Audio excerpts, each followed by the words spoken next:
August, Deleth August Arkham House, and the Cthulhu Mythos.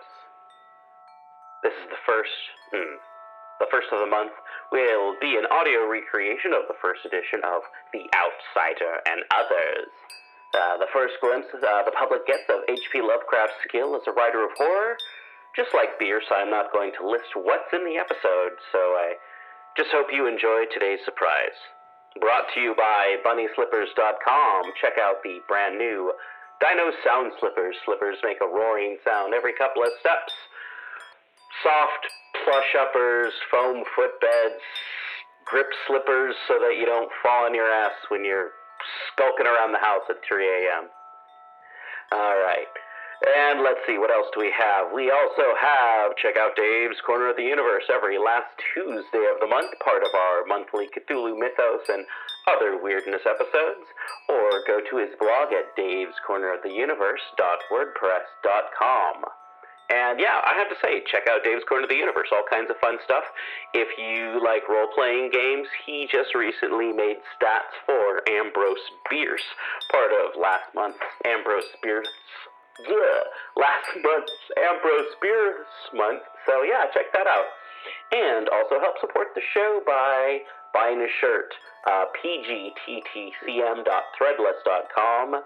And we've got the cool Sathagua Latina Cha Ratfink-inspired t-shirts that I just made the other day, and the super cool Join a Cult t-shirt that has kind of a hand-drawn Cthulhu with X's over it. I think you'll dig it. Anyway, so also check out the show's merch table at pgttcm.com. I think it's just labeled shop. Or by donating a few dollars to paypal.me/pgttcm. Special thanks to all of our guests later this month. And check out whatever they've got going on. If you want to be on PGTTCM or Black Clock Audio due to your profession, or hobbies in academics, arts, or literature pertaining to gothic horror, cosmic horror, weird fiction, or anything that we cover on the show, go to pgttcm.com/contact and talk to me about stuff. Black Clock Audio Tales is a daily podcast that reads you a story, either a chapter, a novel, or a whole short story. Join us in our exploration of old ghost stories, supernatural fiction, horror tales, folk tales, fantasy, gothic horror, weird fiction, and cosmic horror. And don't forget to join us for our monthly show about the Cthulhu Mythos. What are you talking about? This month it's all about the Cthulhu Mythos. And Arkham House Publications and August Derleth. Look for our podcast wherever you find your podcasts. We suggest Podbean or Apple Podcasts. And hey, if you're one of our regular listeners who's not a big Cthulhu Mythos fan, you probably know someone who talks about that Cthulhu guy all the time, and hey, tell them about this month. Or hey, if you've got friends who you want to know more about the Cthulhu Mythos, pass this month on to them, and it's going to be a lot of really good examples of HP Lovecraft. So hey, we got that going on. Find us on the web at pgttcm.com and Black Clock Audio on Instagram, Twitter, Facebook, Black Clock Audio Tales on YouTube, and we're also People's Guide to the Cthulhu Mythos. So just Google Black Clock Audio Tales, People's Guide to the Cthulhu Mythos, one of those two, you'll find us. Alright, check out the website, edited by Daniel Spitzer, produced in Badger Strip Studios in lovely North Portland, Oregon, USA. The Music of Eric Zan, by H.P. Lovecraft. I have examined maps of the city with the greatest care, yet have never again found the Rue Rosé. These maps have not been modern maps alone, for I know that names change. I have, on the contrary, delved deeply into all the antiquities of the place, and have personally explored every region of whatever name which could possibly answer to the street I knew as the Rue d'Azay. But despite all I have done, it remains a humiliating fact that I cannot find the house, the street, or even the locality where, during the last months of my impoverished life as a student of metaphysics at the university, I heard the music of Eric Zan. That my memory is broken, I do not wonder, for my health, physical and mental, was gravely disturbed throughout the period of my residence in the Rue des Aix, and I recall that I took none of my few acquaintances there. But that I cannot find the place again is both singular and perplexing, for it was within a half-hour's walk of the university, and was distinguished by peculiarities which could hardly be forgotten by anyone who had been there. I have never met a person who has seen the Rue des Aix. The Rue des Aix lay across a dark river bordered by precipitous brick blear-windowed warehouses, and spanned by a ponderous bridge of dark stone. It was always shadowy along that river, as if the smoke of neighboring factories shut out the sun perpetually. The river was also odorous with evil stenches which I have never smelled elsewhere, and which may someday help me to find it, since I should recognize them at once.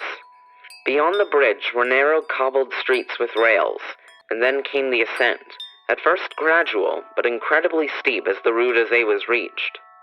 I have never seen another street as narrow and steep as the Rue des Aix. It was almost a cliff, closed to all vehicles, consisting in several places of flights of steps, and ending at the top in a lofty ivied wall. Its paving was irregular, sometimes stone slabs, sometimes cobblestones, and sometimes bare earth struggling with greenish-gray vegetation.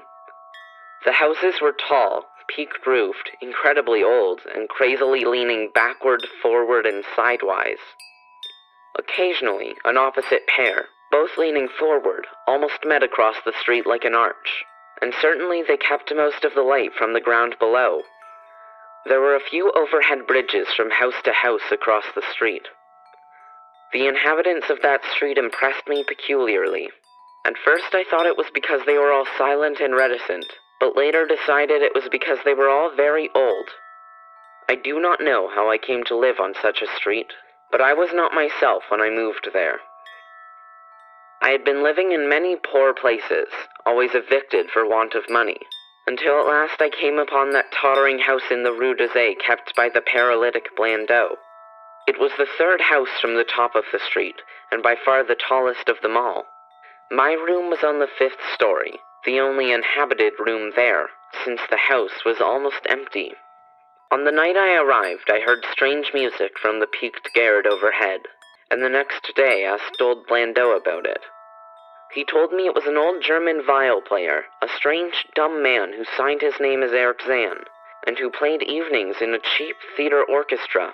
Adding that Zahn's desire to play in the night after his return from the theater was the reason he had chosen this lofty and isolated garret room, whose single gable window was the only point on the street from which one could look over the terminating wall at the declivity and panorama beyond. Thereafter I heard Zahn every night, and although he kept me awake, I was haunted by the weirdness of his music. Knowing little of the art myself, I was yet certain that none of his harmonies had any relation to music I had heard before, and concluded that he was a composer of highly original genius. The longer I listened, the more I was fascinated, until after a week I resolved to make the old man's acquaintance. One night, as he was returning from his work, I intercepted Zahn in the hallway and told him that I would like to know him and be with him when he played. He was a small, lean, bent person with shabby clothes, blue eyes, a grotesque satyr-like face, and nearly bald head, and at my first word seemed both angered and frightened. My obvious friendliness, however, finally melted him, and he grudgingly motioned to me to follow him up the dark, creaking, and rickety attic stairs. His room, one of only two in the steeply pitched garret, was on the west side, toward the high wall that formed the upper end of the street. Its size was very great, and seemed the greater because of its extraordinary bareness and neglect. Of furniture there was only a narrow iron bedstead, a dingy washstand, a small table, a large bookcase, an iron music rack, and 3 old-fashioned chairs. Sheets of music were piled in disorder about the floor. The walls were of bare boards, and had probably never known plaster, whilst the abundance of dust and cobwebs made the place seem more deserted than inhabited. Evidently, Eric Zahn's world of beauty lay in some far cosmos of the imagination. Motioning me to sit down, the dumb man closed the door, turned the large wooden bolts, and lighted a candle to augment the one he had brought with him. He now removed his vial from its moth-eaten covering, and taking it, seated himself in the least uncomfortable of the chairs. He did not employ the music rack, but, offering no choice in playing from memory, enchanted me for over an hour with strains I had never heard before, strains which must have been of his own devising. To describe their exact nature is impossible for one unversed in music. They were a kind of fugue, with recurrent passages of the most captivating quality, but to me were notable for the absence of any of the weird notes I had overheard from my room below on other occasions. Those haunting notes I had remembered, and had often hummed and whistled inaccurately to myself. So when the player at length laid down his bow, I asked him if he would render some of them. As I began my request, the wrinkled satyr-like face lost the bored placidity it had possessed during the playing, and seemed to show the same curious mixture of anger and fright which I had noticed when first I accosted the old man. For a moment I was inclined to use persuasion, regarding rather lightly the whims of senility, and even tried to awaken my host's weirder mood by whistling a few of the strains to which I had listened the night before.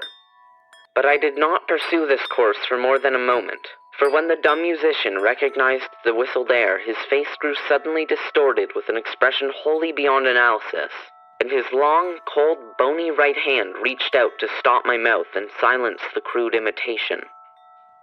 As he did this, he further demonstrated his eccentricity by casting a startled glance toward the lone curtained window, as if fearful of some intruder. A glance doubly absurd, since the garret stood high and inaccessible above all the adjacent roofs, this window being the only point on the steep street, as the concierge had told me, from which one could see over the wall at the summit. The old man's glance brought Blandot's remark to my mind, and with a certain capriciousness I felt a wish to look out over the wide and dizzying panorama of moonlit roofs and city lights beyond the hilltop, which of all the dwellers in the Rue d'Azay, only this crabbed musician could see. I moved toward the window and would have drawn aside the nondescript curtains, when, with a frightened rage even greater than before, the dumb lodger was upon me again, this time motioning with his head toward the door as he nervously strove to drag me thither with both hands.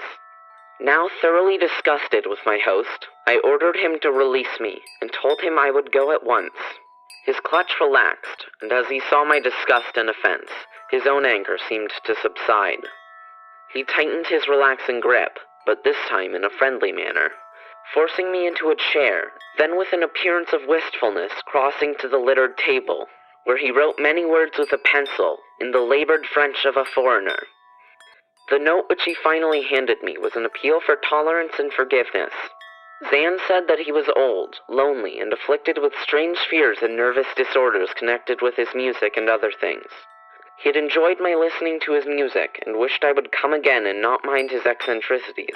But he could not play to another his weird harmonies, and could not bear hearing them from another, nor could he bear having anything in his room touched by another. He had not known until our hallway conversation that I could overhear his playing in my room, and now asked me if I would arrange with Blandot to take a lower room where I could not hear him in the night. He would, he wrote, defray the difference in rent. As I sat deciphering the execrable French, I felt more lenient toward the old man. He was a victim of physical and nervous suffering, as was I, and my metaphysical studies had taught me kindness. In the silence there came a slight sound from the window. The shutter must have rattled slightly in the wind, and for some reason I started almost as violently as did Eric Zan. So when I had finished reading, I shook my host by the hand and departed as a friend. The next day, Blandot gave me a more expensive room on the 3rd floor, between the apartments of an aged moneylender and the room of a respectable upholsterer. There was no one on the 4th floor. It was not long before I found that Zan's eagerness for my company was not as great as it had seemed while he was persuading me to move down from the 5th story. He did not ask me to call on him, and when I did call, he appeared uneasy and played listlessly. This was always at night. In the day he slept and would admit no one. My liking for him did not grow, though the attic room and the weird music seemed to hold an odd fascination for me. I had a curious desire to look out of that window, over the wall and down the unseen slope at the glittering roofs and spires which must lie outspread there. Once, I went up to the garret during theater hours, when Zan was away, but the door was locked. What I did succeed in doing was to overhear the nocturnal playing of the dumb old man. At first, I would tiptoe up to my old 5th floor. Then I grew bold enough to climb the last creaking staircase to the peaked garret. There in the narrow hall, outside the bolted door with the covered keyhole, I often heard sounds which filled me with an indefinable dread, the dread of vague wonder and brooding mystery. It was not that the sounds were hideous, for they were not, but that they held vibrations suggesting nothing on this globe of earth, and that at certain intervals they assumed a symphonic quality which I could hardly conceive as produced by one player. Certainly, Eric Zan was a genius of wild power. As the weeks passed, the playing grew wilder, whilst the old musician acquired an increasing haggardness and furtiveness pitiful to behold. He now refused to admit me at any time, and shunned me whenever we met on the stairs. Then one night as I listened at the door, I heard the shrieking viol swell into a chaotic babble of sound, a pandemonium which would have led me to doubt my own shaking sanity, had there not come from behind that barred portal a piteous proof that the horror was real. The awful, inarticulate cry which only a mute can utter, and which rises only in the moments of the most terrible fear or anguish. I knocked repeatedly at the door, but received no response. Afterward I waited in the black hallway, shivering with cold and fear, till I heard the poor musician's feeble effort to rise from the floor by the aid of a chair. Believing him just conscious after a fainting fit, I renewed my rapping, at the same time calling out my name reassuringly. I heard Zan stumble to the window and close both shutter and sash, then stumble to the door, which he falteringly unfastened to admit me. This time his delight at having me present was real, for his distorted face gleamed with relief, while he clutched at my coat, as a child clutches at its mother's skirts. Shaking pathetically, the old man forced me into a chair whilst he sank into another, beside which his viol and bow lay carelessly on the floor. He sat for some time inactive, nodding oddly, but having a paradoxical suggestion of intense and frightened listening.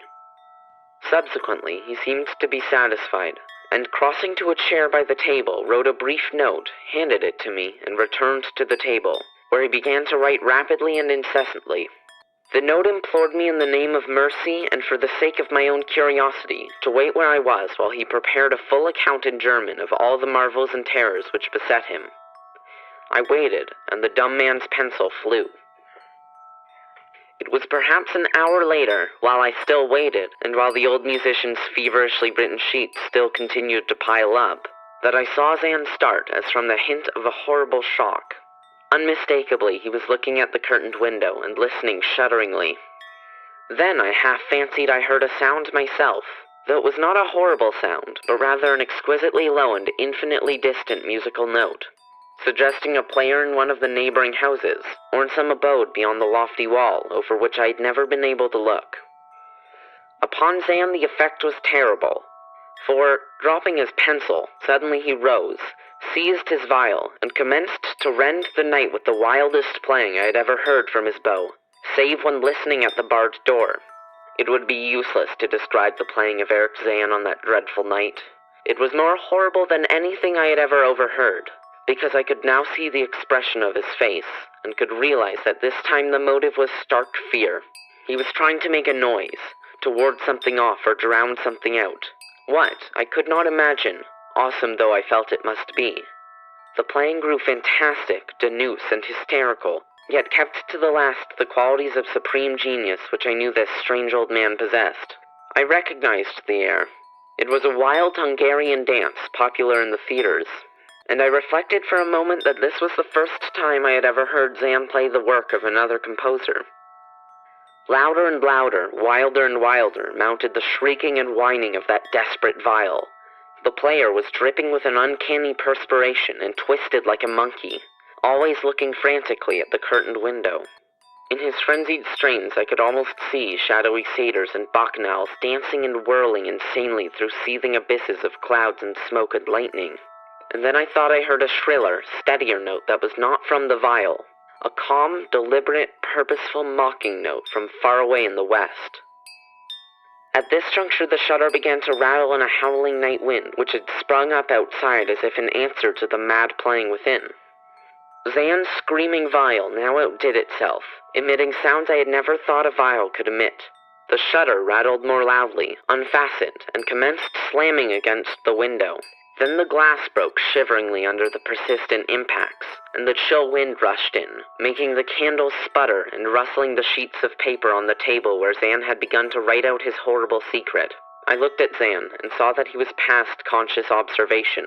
His blue eyes were bulging, glassy, and sightless, and the frantic playing had become a blind, mechanical, unrecognizable orgy that no pen could even suggest. A sudden gust, stronger than the others, caught up the manuscript and bore it toward the window. I followed the flying sheets in desperation, but they were gone before I reached the demolished panes.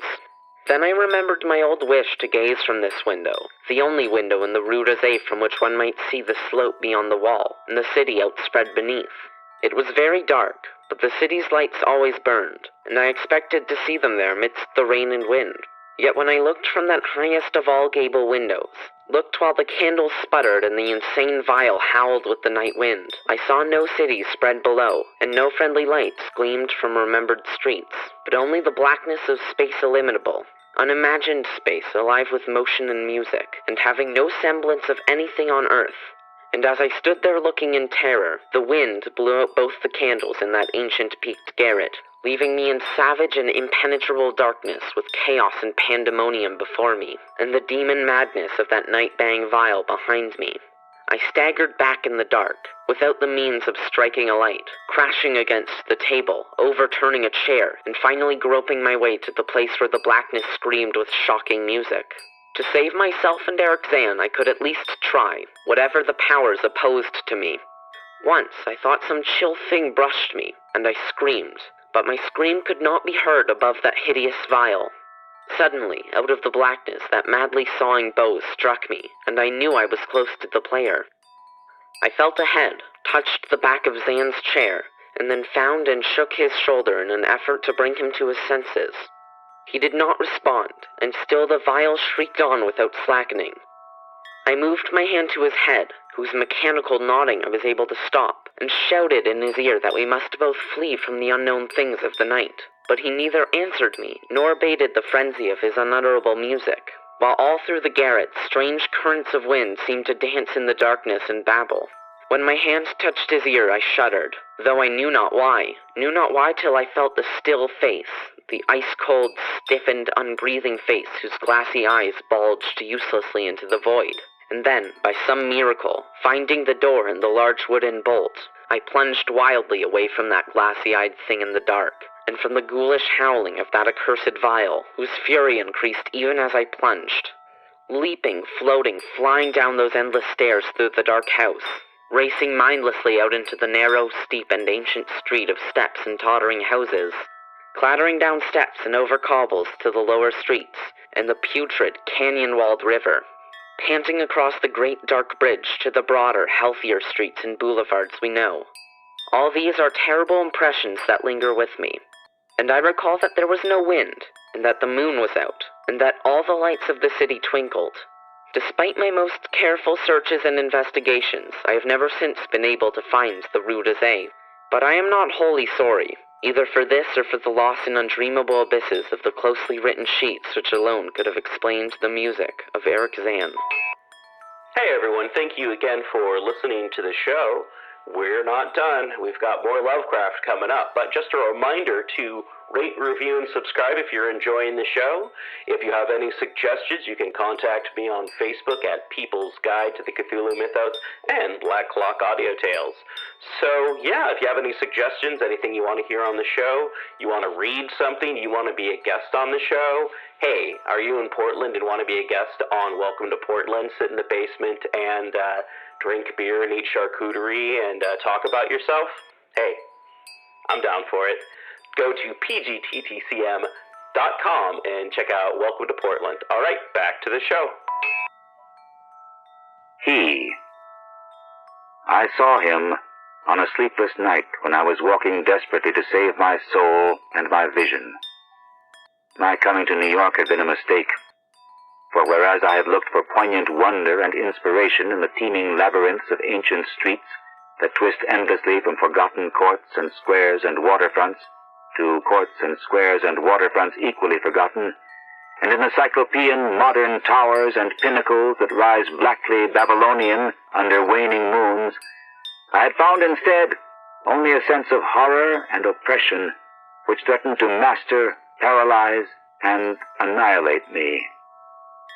The disillusion had been gradual. Coming for the first time upon the town, I had seen it in the sunset from a bridge, majestic above its waters, its incredible peaks and pyramids rising flower-like and delicate from pools of violet mist to play with the flaming golden clouds and the first stars of evening.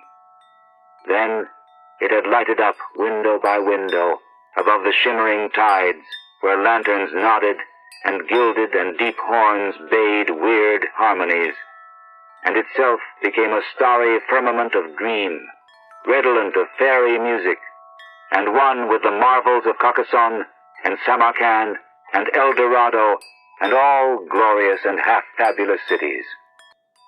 Shortly afterward, I was taken through those antique ways so dear to my fancy, narrow, curving alleys and passages where rows of red Georgian brick blinked with small-paned dormers above pillared doorways that had looked on gilded sedans and paneled coaches.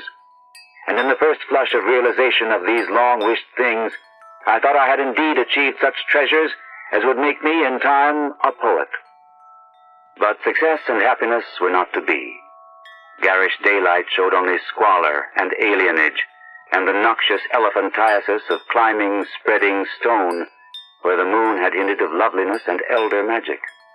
And the throngs of people that seethed through the flume-like streets were squat, swarthy strangers with hardened faces and narrow eyes, shrewd strangers without dreams and without kinship to the scenes about them, who could never mean aught to a blue-eyed man of the old folk, with the love of fair green lanes and white New England village steeples in his heart. So instead of the poems I had hoped for, there came only a shuddering blankness and ineffable loneliness. And I saw at last a fearful truth which no one had ever dared to breathe before. The unwhisperable secret of secrets. The fact that this city of stone and strider is not a sentient perpetuation of old New York, as London is of old London and Paris of old Paris, but that it is in fact quite dead, its sprawling body imperfectly embalmed and infested with queer animate things which have nothing to do with it as it was in life. Upon making this discovery, I ceased to sleep comfortably, though something of resigned tranquility came back as I gradually formed a habit of keeping off the streets by day and venturing abroad only at night, when darkness calls forth what little of the past still hovers wraith-like about, and old white doorways remember the stalwart forms that once passed through them. With this mode of relief, I even wrote a few poems, and still refrained from going home to my people, lest I seemed to crawl back ignobly in defeat. Then, on a sleepless night's walk, I met the man. It was in a grotesque, hidden courtyard of the Greenwich section, for there in my ignorance I had settled, having heard of the place as the natural home of poets and artists. The archaic lanes and houses and unexpected bits of square and court had indeed delighted me, and when I found the poets and artists to be loud-voiced pretenders whose quaintness is tinsel and whose lives are denial of all that pure beauty which is poetry and art, I stayed on for love of these venerable things.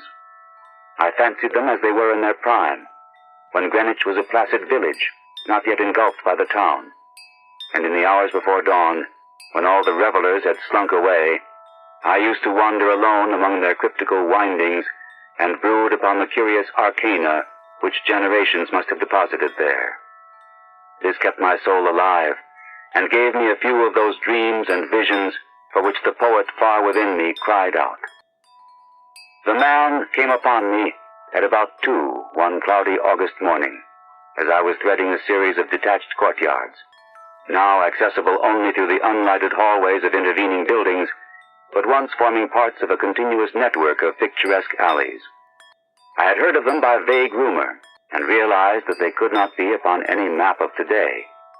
but the fact that they were forgotten only endeared them to me, so that I had sought them with twice my usual eagerness. Now that I had found them, my eagerness was again redoubled, for something in their arrangement dimly hinted that they might be only a few of many such, with dark, dumb counterparts wedged obscurely betwixt high blank walls and deserted rear tenements, or lurking lamplessly behind archways, unbetrayed by hordes of the foreign-speaking, or guarded by furtive and uncommunicative artists whose practices do not invite publicity or the light of day. He spoke to me without invitation, noting my mood and glances as I studied certain knockered doorways above iron-railed steps, the pallid glow of traceried transoms feebly lighting my face. His own face was in shadow, and he wore a wide-brimmed hat which somehow blended perfectly with the out-of-date cloak he affected. But I was subtly disquieted even before he addressed me. His form was very slight, thin almost to cadaverousness, and his voice proved phenomenally soft and hollow, though not particularly deep. He had, he said, noticed me several times at my wanderings, and inferred that I resembled him in loving the vestiges of former years. Would I not like the guidance of one long practiced in these explorations, and possessed of local information profoundly deeper than any which an obvious newcomer could possibly have gained? As he spoke, I caught a glimpse of his face in the yellow beam from a solitary attic window. It was a noble, even a handsome, elderly countenance, and bore the marks of a lineage and refinement unusual for the age and place. Yet some quality about it disturbed me almost as much as its features pleased me. Perhaps it was too white, or too expressionless, or too much out of keeping with the locality to make me feel easy or comfortable. Nevertheless, I followed him, for in those dreary days, my quest for antique beauty and mystery was all that I had to keep my soul alive, and I reckoned it a rare favor of fate to fall in with one whose kindred seekings seemed to have penetrated so much farther than mine. Something in the night constrained the cloaked man to silence, and for a long hour he led me forward without needless words, making only the briefest of comments concerning ancient names and dates and changes, and directing my progress very largely by gestures as we squeezed through interstices, tiptoed through corridors, clambered over brick walls, and once crawled on hands and knees through a low, arched passage of stone whose immense length and tortuous twistings effaced at last every hint of geographical location I had managed to preserve. The things we saw were very old and marvelous, or at least they seemed so in the few straggling rays of light by which I viewed them, and I shall never forget the tottering Ionic columns and fluted pilasters and urn-headed iron fence posts and flaring linteled windows and decorative fanlights that appeared to grow quainter and stranger the deeper we advanced into this inexhaustible maze of unknown antiquity. We met no person, and as time passed, the lighted windows became fewer and fewer. The streetlights we first encountered had been of oil and of the ancient lozenge pattern. Later, I noticed some with candles. And at last, after traversing a horrible unlighted court where my guide had to lead with his gloved hand through total blackness to a narrow wooden gate in a high wall, we came upon a fragment of alley lit only by lanterns in front of every seventh house. Unbelievably, colonial tin lanterns with conical tops and holes punched in the sides. This alley led steeply uphill, more steeply than I thought possible in this part of New York, and the upper end was blocked squarely by the ivy-clad wall of a private estate, beyond which I could see a pale cupola and the tops of trees waving against a vague lightness in the sky. In this wall was a small, low-arched gate of nail-studded black oak, which the man proceeded to unlock with a ponderous key. Leading me within, he steered a course in utter blackness over what seemed to be a gravel path, and finally up a flight of stone steps to the door of the house, which he unlocked and opened for me. We entered, and as we did so, I grew faint from a reek of infinite mustiness which welled out to meet us, and which must have been the fruit of unwholesome centuries of decay. My host appeared not to notice this, and in courtesy I kept silent as he piloted me up a curving stairway, across a hall, and into a room whose door I heard him lock behind us. Then I saw him pull the curtains of the 3 small-paned windows that barely showed themselves against the lightening sky.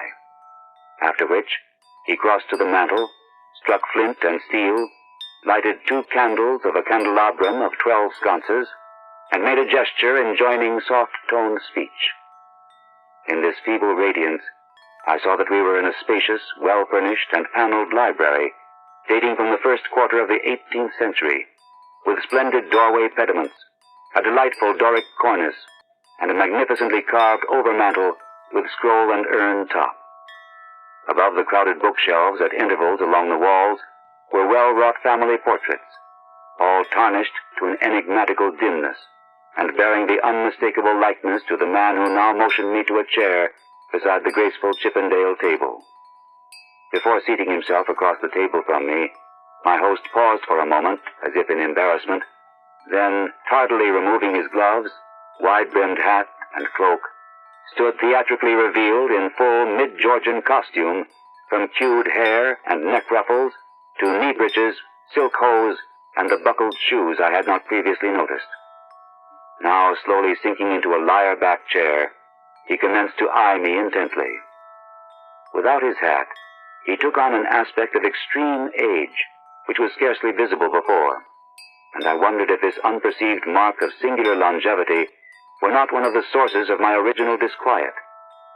When he spoke at length, his soft, hollow, and carefully muffled voice not infrequently quavered, and now and then I had great difficulty in following him as I listened with a thrill of amazement and half-disavowed alarm, which grew each instant. "You behold, sir," my host began, "a man of very eccentrical habits, for whose costume no apology need be offered to one with your wit and inclinations. Reflecting upon better times, I have not scrupled to ascertain their ways and adopt their dress and manners, an indulgence which offends none if practiced without ostentation.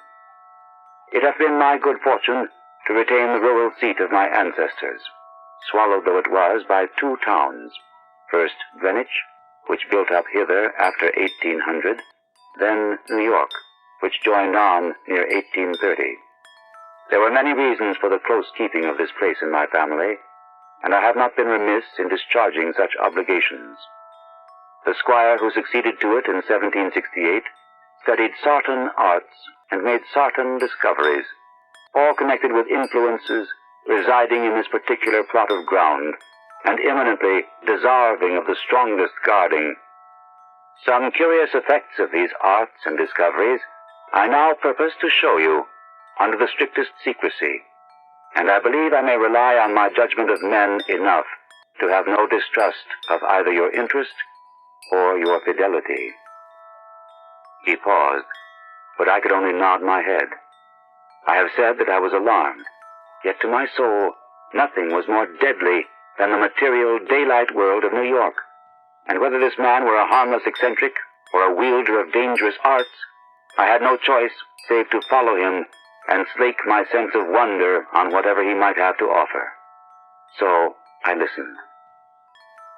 "To my ancestor," he softly continued, "there appeared to reside some very remarkable qualities in the will of mankind, qualities having a little suspected dominance not only over the acts of oneself and of others, but over every variety of force and substance in nature, and over many elements and dimensions deemed more universal than nature herself. May I say that he flouted the sanctity of things as great as space and time, and that he put to strange uses the rights of certain half-breed Red Indians once encamped upon this hill. These Indians showed choler when the place was built, and were plaguy pestilent in asking to visit the grounds at the full of the moon. For years they stole over the wall each month when they could, and by stealth performed certain acts. Then, in 68, the new squire catched them at their doings, and stood still at what he saw. Thereafter, he bargained with them, and exchanged the free access of his grounds for the exact inwardness of what they did, learning that their grandfathers got part of their custom from red ancestors, and part from an old Dutchman in the time of the States General. And pox on him, I'm afeard the squire must have served them monstrous bad run, whether or not by intent. For a week after he learnt the secret, he was the only man living that knew it. You, sir, are the first outsider to be told there is a secret. And split me if I'd have risked tampering that much with the powers, had ye not been so hot after bygone things. I shuddered as the man grew colloquial, and with familiar speech of another day. He went on.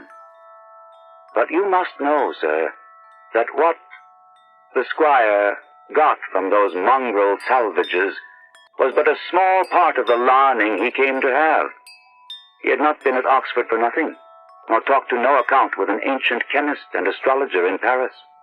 He was in fine made sensible that all the world is but the smoke of our intellects, past the bidding of the vulgar, but by the wise to be puffed out and drawn in like any cloud of prime Virginia tobacco.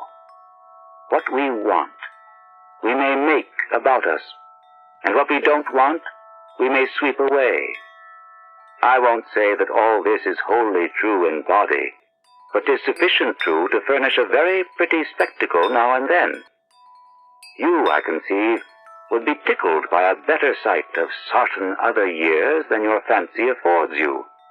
So be pleased to hold back any fright at what I design to show. Come to the window and be quiet. My host now took my hand to draw me to one of the two windows on the long side of the malodorous room, and at the first touch of his ungloved fingers, I turned cold.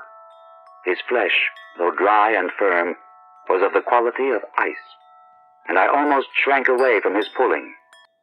But again I thought of the emptiness and horror of reality, and boldly prepared to follow whithersoever I might be led. Once at the window, the man drew apart the yellow silk curtains and directed my stare into the blackness outside. For a moment, I saw nothing save a myriad of tiny dancing lights far, far before me. Then, as if in response to an insidious motion of my host's hand, a flash of heat lightning played over the scene, and I looked out upon a sea of luxuriant foliage unpolluted, and not the sea of roofs to be expected by any normal mind. On my right, the Hudson glittered wickedly, and in the distance ahead, I saw the unhealthy shimmer of a vast salt marsh constellated with nervous fireflies. The flash died, and an evil smile illumined the waxy face of the aged necromancer. That was before my time, before the new squire's time. Pray let us try again. I was faint, even fainter than the hateful modernity of that accursed city had made me. Good God, I whispered, can you do that for any time? And as he nodded and bared the black stumps of what had once been yellow fangs, I clutched at the curtains to prevent myself from falling. But he steadied me with that terrible ice-cold claw, and once more made his insidious gesture. Again the lightning flashed, but this time upon a scene not wholly strange. It was Greenwich, the Greenwich that used to be, with here and there a roof or row of houses as we see it now, yet with lovely green lanes and fields and bits of grassy common. The marsh still glittered beyond, but in the farther distance I saw the steeples of what was then all of New York, Trinity and St. Paul's and the brick church dominating their sisters, and a faint haze of wood smoke hovering over the whole. I breathed hard, but not so much from the sight itself as from the possibilities my imagination terrifiedly conjured up. Dare you go far? I spoke with awe, and I think he shared it for a second, but the evil grin returned. Far? What I have seen would blast ye to a mad statue of stone. Back, forward, look, ye puling lackwit. And as he snarled the phrase under his breath, he gestured anew, bringing to the sky a flash more blinding than either which had come before. For full 3 seconds, I could glimpse that pandemoniac sight, and in those seconds I saw a vista which will ever afterward torment me in dreams. I saw the heavens verminous with strange flying things, and beneath them a hellish black city of giant stone terraces with impious pyramids flung savagely to the moon, and devil lights burning from unnumbered windows. And swarming loathsomely on aerial galleries, I saw the yellow, squint-eyed people of that city, robed horribly in orange and red, and dancing insanely to the pounding of fevered kettle drums, the clatter of obscene crotala, and the maniacal moaning of muted horns whose ceaseless dirges rose and fell undulantly like the waves of an unhallowed ocean of bitumen. I saw this vista, I say, and heard, as with the mind's ear, the blasphemous Dom Daniel of cacophony which accompanied it. It was the shrieking fulfillment of all the horror which that corpse city had ever stirred in my soul, and forgetting every injunction to silence, I screamed and screamed and screamed as my nerves gave way and the walls quivered about me. Then, as the flash subsided, I saw that my host was trembling too, a look of shocking fear half blotting from his face the serpent distortion of rage which my screams had excited. He tottered, clutched at the curtains as I had done before, and wriggled his head wildly like a hunted animal. God knows he had cause, for as the echoes of my screaming died away, there came another sound, so hellishly suggestive that only numbed emotion kept me sane and conscious. It was the steady, stealthy creaking of the stairs beyond the locked door, as with the ascent of a barefoot or skin-shod horde. And at last, the cautious, purposeful rattling of the brass latch that glowed in the feeble candlelight. The old man clawed and spat at me through the moldy air, and barked things in his throat as he swayed with the yellow curtain he clutched. The full moon! Damn ye! Damn ye! Ye yelping dog, ye call them! And they've come for me! Moccasin feet! Dead men! Gad sink ye, ye red devils! But I poisoned no rum of yours, and I kept your pox-rotted magic safe. Ye swilled yourselves sick, curse ye, and ye must needs blame the squire. Let go, you! Unhand that latch! I've naught for ye here! At this point, 3 slow and very deliberate raps shook the panels of the door, and a white foam gathered at the mouth of the frantic magician. His fright, turning to steely despair, left room for a resurgence of his rage against me, and he staggered a step toward the table on whose edge I was steadying myself. The curtains, still clutched in his right hand as his left clawed out at me, grew taut and finally crashed down from their lofty fastenings, admitting to the room a flood of that full moonlight which the brightening of the sky had presaged. In those greenish beams, the candles paled, and a new semblance of decay spread over the musk-reeking room with its wormy paneling, sagging floor, battered mantel, rickety furniture, and ragged draperies. It spread over the old man, too, whether from the same source or because of his fear and vehemence, and I saw him shrivel and blacken as he lurched near and strove to rend me with vulturine talons. Only his eyes stayed whole, and they glared with a propulsive, dilated incandescence which grew as the face around them charred and dwindled. The rapping was now repeated with greater insistence, and this time bore a hint of metal. The black thing facing me had become only a head with eyes, impotently trying to wriggle across the sinking floor in my direction, and occasionally emitting feeble little spits of immortal malice. Now, swift and splintering blows assailed the sickly panels, and I saw the gleam of a tomahawk as it cleft the rending wood. I did not move, for I could not, but watched dazedly as the door fell in pieces to admit a colossal, shapeless influx of inky substance starred with shining, malevolent eyes. It poured thickly like a flood of oil bursting a rotten bulkhead, overturned a chair as it spread, and finally flowed under the table and across the room to where the blackened head with the eyes still glared at me. Around that head it closed, totally swallowing it up, and in another moment it had begun to recede, bearing away its invisible burden without touching me, and flowing again out of that black doorway and down the unseen stairs, which creaked as before, though in reverse order. Then the floor gave way at last, and I slid graspingly down into the nighted chamber below, choking with cobwebs and half swooning with terror. The green moon, shining through broken windows, showed me the hall door half open, and as I rose from the plaster-strewn floor and twisted myself free from the sagged ceiling, I saw sweep past it an awful torrent of blackness, with scores of baleful eyes glowing in it.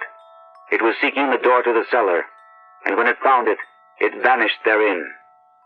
I now felt the floor of this lower room giving as that of the upper chamber had done, and once a crashing above had been followed by the fall past the west window of something which must have been the cupola.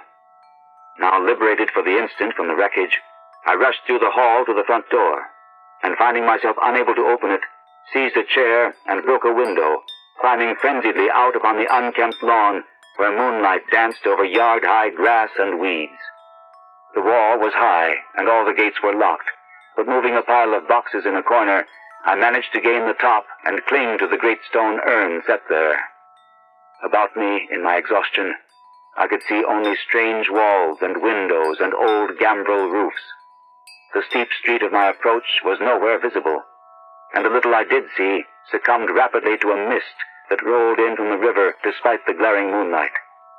Suddenly, the urn to which I clung began to tremble, as if sharing my own lethal dizziness, and in another instant my body was plunging downward to I knew not what fate. The man who found me said that I must have crawled a long way despite my broken bones, for a trail of blood stretched off as far as he dared look. The gathering rain soon effaced this link with the scene of my ordeal, and reports could state no more than that I had appeared from a place unknown at the entrance of a little black court off Perry Street. I never sought to return to those tenebrous labyrinths, nor would I direct any sane man thither if I could. Of who or what that ancient creature was, I have no idea. But I repeat that the city is dead and full of unsuspected horrors. Whither he has gone, I do not know. But I have gone home to the pure New England lanes, up which fragrant sea winds sweep at evening.